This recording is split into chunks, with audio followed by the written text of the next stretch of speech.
Was publicly silent for a decade. Obviously, that's changed, but only recently. It was several months ago that I gave my very first major public talk at the Forbes 30 Under 30 Summit. 1,500 brilliant people, all under the age of 30. That meant that in 1998, the oldest among the group were only 14, and the youngest just 4. I joked with them that some might only have heard of me from rap songs. Yes, I'm in rap songs.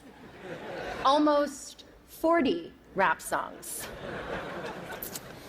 But the night of my speech, a surprising thing happened.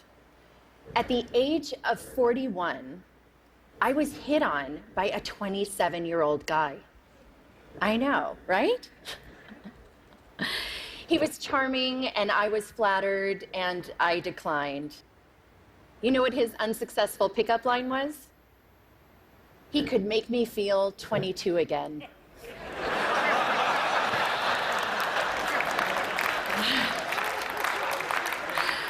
I realized later that night, I'm probably the only person over 40 who does not want to be 22 again.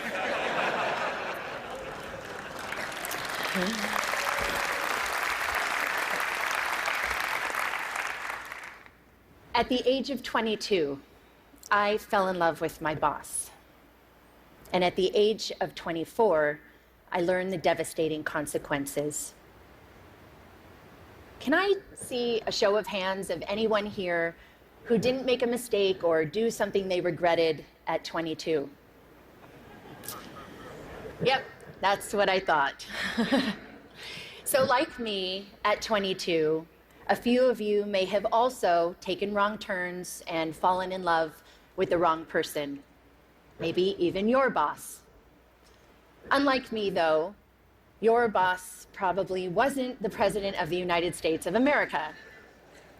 Of course, life is full of surprises. Not a day goes by that I'm not reminded of my mistake, and I regret that mistake deeply.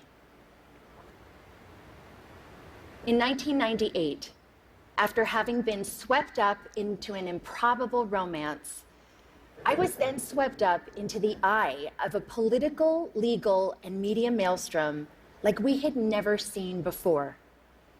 Remember, just a few years earlier, news was consumed from just 3 places: reading a newspaper or magazine, listening to the radio, or watching television. That was it. But that wasn't my fate. Instead, this scandal was brought to you by the digital revolution. That meant we could access all the information we wanted, when we wanted it, anytime, anywhere.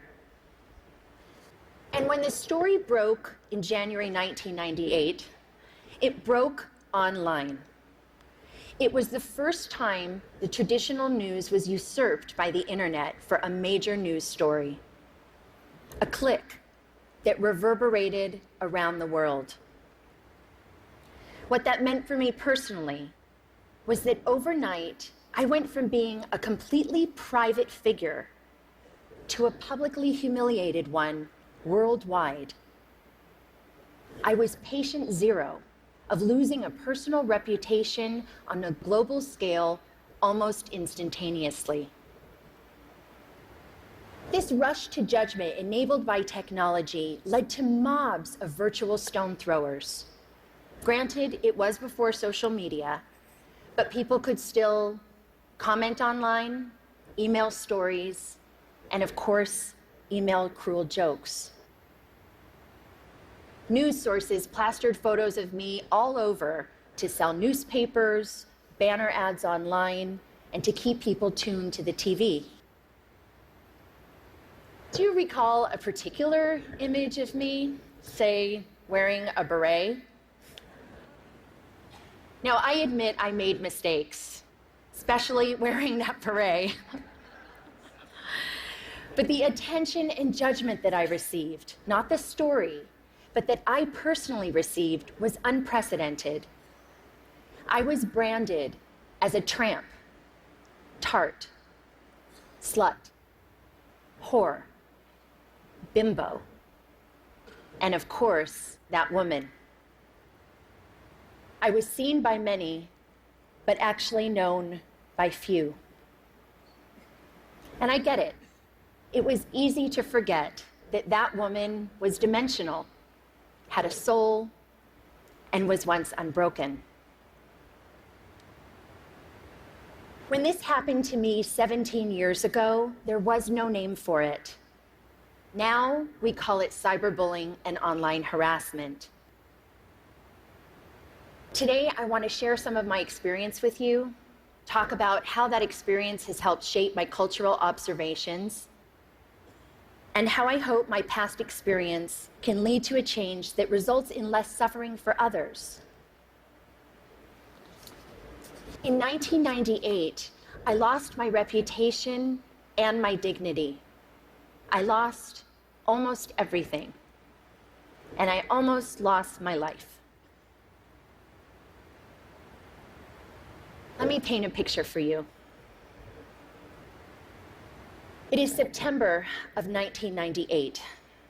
I'm sitting in a windowless office room inside the office of the Independent Counsel, underneath humming fluorescent lights. I'm listening to the sound of my voice on surreptitiously taped phone calls that a supposed friend had made the year before. I'm here because I've been legally required to personally authenticate all 20 hours of taped conversation. For the past 8 months, the mysterious content of these tapes has hung like the sword of Damocles over my head. I mean, who can remember what they said a year ago? Scared and mortified, I listen. Listen as I prattle on about the flotsam and jetsam of the day. Listen as I confess my love for the president and, of course, my heartbreak. Listen to my sometimes catty, sometimes churlish, sometimes silly self being cruel, unforgiving, uncouth. Listen deeply, deeply ashamed to the worst version of myself, a self I don't even recognize. A few days later, the Starr Report is released to Congress, and all of those tapes and transcripts, those stolen words, form a part of it. That people can read the transcripts is horrific enough. But a few weeks later, the audio tapes are aired on TV and significant portions made available online. The public humiliation was excruciating. Life was almost unbearable. This was not something that happened with regularity back then in 1998. And by this, I mean the stealing of people's private words, actions, conversations, or photos, and then making them public. Public without consent, public without context, and public without compassion. Fast forward 12 years to 2010, and now social media has been born.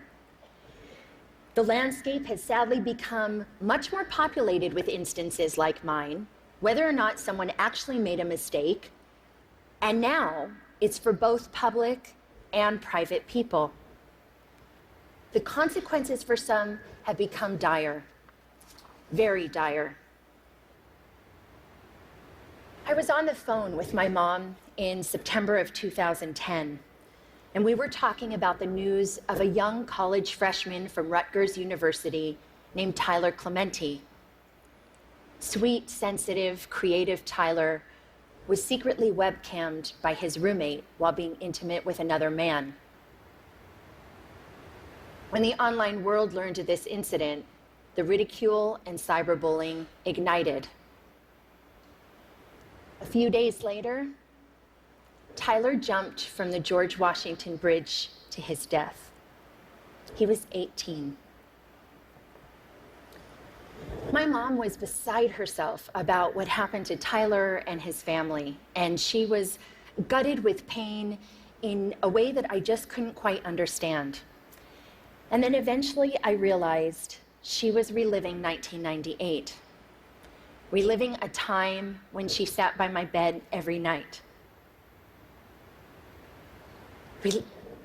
Reliving a time when she made me shower with the bathroom door open. And reliving a time when both of my parents feared that I would be humiliated to death, literally. Today, too many parents haven't had the chance to step in and rescue their loved ones. Too many have learned of their child's suffering and humiliation after it was too late. Tyler's tragic, senseless death was a turning point for me. It served to recontextualize my experiences, and I then began to look at the world of humiliation and bullying around me and see something different. In 1998, we had no way of knowing where this brave new technology called the internet would take us. Since then, it has connected people in unimaginable ways, joining lost siblings, saving lives, launching revolutions. But the darkness, cyberbullying, and slut-shaming that I experienced had mushroomed. Every day online, people, especially young people who are not developmentally equipped to handle this, are so abused and humiliated that they can't imagine living to the next day. And some tragically don't. And there's nothing virtual about that. Childline, a UK nonprofit that's focused on helping young people on various issues, released a staggering statistic late last year. From 2012 to 2013, there was an 87% increase in calls and emails related to cyberbullying. A meta-analysis done out of the Netherlands showed that for the first time, cyberbullying was leading to suicidal ideations more significantly than offline bullying. And you know what shocked me, although it shouldn't have, was other research last year that determined humiliation was a more intensely felt emotion than either happiness or even anger. Cruelty to others is nothing new.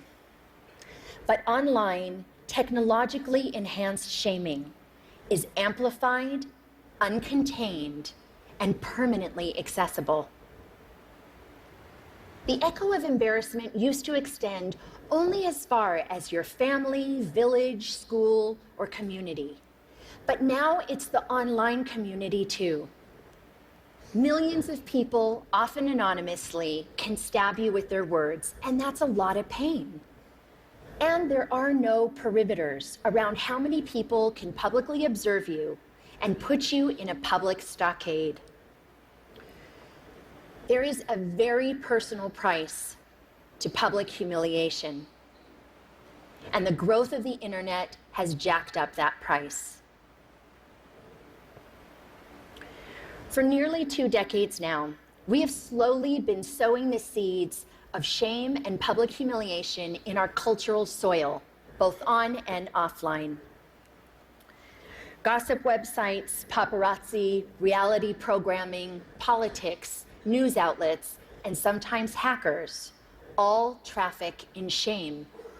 It's led to desensitization and a permissive environment online, which lends itself to trolling, invasion of privacy, and cyberbullying. This shift has created what Professor Nicholas Mills calls a culture of humiliation. Consider a few prominent examples just from the past 6 months alone. Snapchat, the service which is used mainly by younger generations and claims that its messages only have the lifespan of a few seconds. You can imagine the range of content that gets. A third-party app which Snapchatters use to preserve the lifespan of the messages was hacked. And 100,000 personal conversations, photos, and videos were leaked online to now have a lifespan of forever. Jennifer Lawrence and several other actors had their iCloud accounts hacked and private, intimate nude photos were plastered across the internet without their permission. One gossip website had over 5 million hits for this one story. And what about the Sony Pictures cyber hacking? The documents which received the most attention were private emails that had maximum public embarrassment value. But in this culture of humiliation, there is another kind of price tag attached to public shaming. The price does not measure the cost to the victim, which Tyler and too many others, notably women, minorities, and members of the LGBTQ community have paid, but the price measures the profit of those who prey on them. This invasion of others is a raw material, efficiently and ruthlessly mined, packaged, and sold at a profit. A marketplace has emerged where public humiliation is a commodity and shame is an industry. How is the money made? Clicks. The more shame, the more clicks. The more clicks, the more advertising dollars. We're in a dangerous cycle. The more we click on this kind of gossip, the more numb we get to the human lives behind it. And the more numb we get, the more we click. All the while, someone is making money off of the back of someone else's suffering. With every click, we make a choice. The more we saturate our culture with public shaming, the more accepted it is, the more we will see behavior like cyberbullying, trolling, some forms of hacking, and online harassment. Why? Because they all have humiliation at their cores. This behavior is a symptom of the culture we've created. Just think about it. Changing behavior begins with evolving beliefs. We've seen that to be true with racism, homophobia, and plenty of other biases today and in the past. As we've changed beliefs about same-sex marriage, more people have been offered equal freedoms. When we began valuing sustainability, more people began to recycle. So as far as our culture of humiliation goes, what we need is a cultural revolution. Public shaming as a blood sport has to stop. And it's time for an intervention on the internet and in our culture. The shift begins with something simple, but it's not easy. We need to return to a long-held value of compassion and empathy. Online, we've got a compassion deficit, an empathy crisis. Researcher Brené Brown said, and I quote, "Shame can't survive empathy. Shame cannot survive empathy." I've seen some very dark days in my life. It was the compassion and empathy from my family, friends, professionals, and sometimes even strangers that saved me. Even empathy from one person can make a difference. The theory of minority influence, proposed by social psychologist Serge Moscovici, says that even in small numbers, when there's consistency over time, change can happen. In the online world, we can foster minority influence by becoming upstanders. To become an upstander means, instead of bystander apathy, we can post a positive comment for someone or report a bullying situation. Trust me, compassionate comments help abate the negativity. We can also counteract the culture by supporting organizations that deal with these kinds of issues, like the Tyler Clementi Foundation in the US. In the UK, there's Anti-Bullying Pro, and in Australia, there's Project Rocket. We talk a lot about our right to freedom of expression, but we need to talk more about our responsibility to freedom of expression. We all want to be heard, but let's acknowledge the difference between speaking up with intention and speaking up for attention. The internet is the superhighway for the id. But online, showing empathy to others benefits us all and helps create a safer and better world. We need to communicate online with compassion, consume news with compassion, and click with compassion. Just imagine walking a mile in someone else's headline. I'd like to end on a personal note. In the past 9 months, the question I've been asked the most is why? Why now?